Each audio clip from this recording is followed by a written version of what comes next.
សួស្តីបងប្អូនទាំងគ្នាថ្ងៃនេះខ្ញុំចង់ចែករំលែកវីដេអូមួយដែល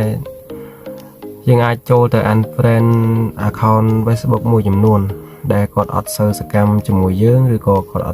ត់សូវមានភាព active ជាមួយយើងអញ្ចឹងណាបងប្អូនអញ្ចឹងបងប្អូនជំនាញដំបូងបងប្អូនចូលទៅកាន់ Facebook របស់យើងមកអញ្ចឹងជំនាញទី1យើងអាចចូលមកកាន់ profile របស់យើងជំនាញទី2បងប្អូនចូលមកកាន់ friend waiting នេះមក in comment ណាបងប្អូនចូលមកកាន់កន្លែងហ្នឹងមកអញ្ចឹងពេលលោតមកផ្ទាំងបែបនេះបងប្អូនចូលមកកាន់ពាក្យថា friend ចូលមកកាន់ពាក្យថា friend របស់យើងមកអញ្ចឹងជំរាបបន្តបងប្អូនមកចូលមកកន្លែងនេះដែលមានពាក្យនេះមកដែលខ្ញុំដាក់សញ្ញាហ្នឹងចុចលើនឹងមកវាអាចចូលមកដល់ផ្ទាំង friend របស់យើងហើយអញ្ចឹងមាន friend មួយចំនួនដែលគាត់account Facebook របស់គាត់អាចផ្លេច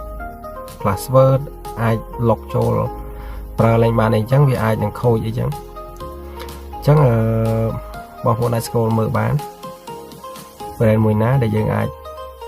unfriend គាត់ចេញ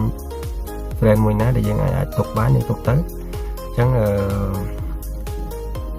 បងប្អូន scroll មើលតាមនោះមកអញ្ចឹងបងប្អូនចង់ unfriend មួយណាបងប្អូនគ្រាន់តែចុចពាក្យថា unfriend មកហើយយើងចុច continue ទៅ